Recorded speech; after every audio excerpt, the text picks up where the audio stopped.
Hi, and thank you for joining us. President Trump finally got Iran's response to his latest peace proposal, and he's not happy with it. The president wrote on Truth Social yesterday, quote, "I just read the response from Iran's so-called representatives. I don't like it. Totally unacceptable."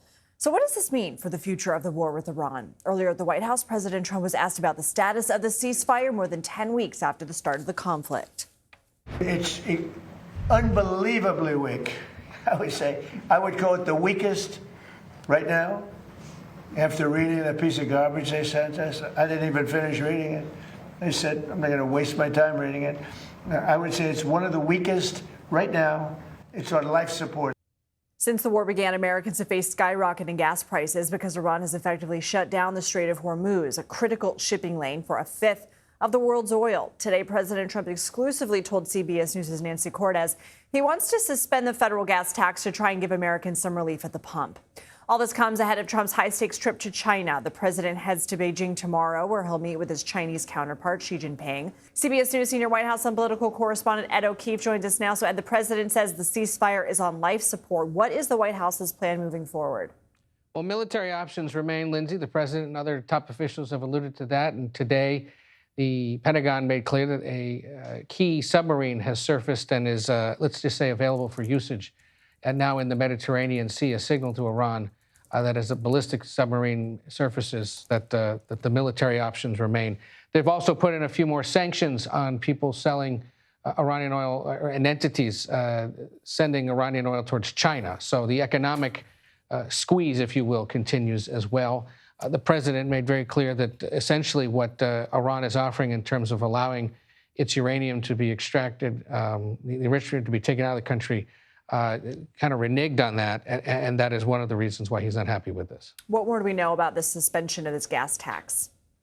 We know that there have been Democratic and Republican legislative proposals out there for quite some time, and so it's just a matter of scheduling a vote and seeing what the bipartisan support for it would look like. Democrats today signaled, A, we were the first to suggest this, B, we're fine with pushing that forward, but an 18-cent holiday on already expensive gas isn't going to bring that much relief when we're up more than $1 since the war began in late February.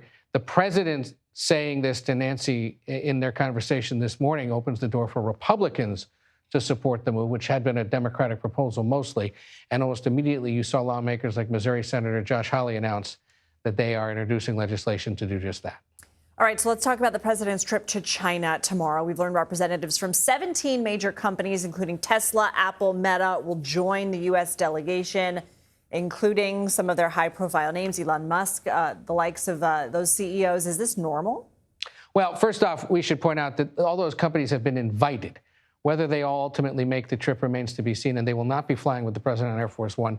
It is common for a world leader to travel with the executives of companies based in his or her country to another key trading partner. We've seen already in the last year the Germans, the Brits, the French do this when they visited China. Now the United States doing it as well, with the invited leadership of companies like Apple, Cargill, Goldman Sachs, MasterCard, Visa, Tesla. We'll see ultimately if all of those CEOs show up. But it's a big sign that that is a big part of this trip, right? The economic relationship between the two largest economies in the world, but expect a lot of conversation as well about the war with Iran. China is Iran's biggest oil customer. You'll see talk about manufacturing, AI, and of course, things like the future of Taiwan and the fate of Jimmy Lai, that businessman who's been imprisoned in China because he was a leader of the pro-democracy movement. Ed O'Keefe, thanks for sticking around after the takeout. Appreciate you.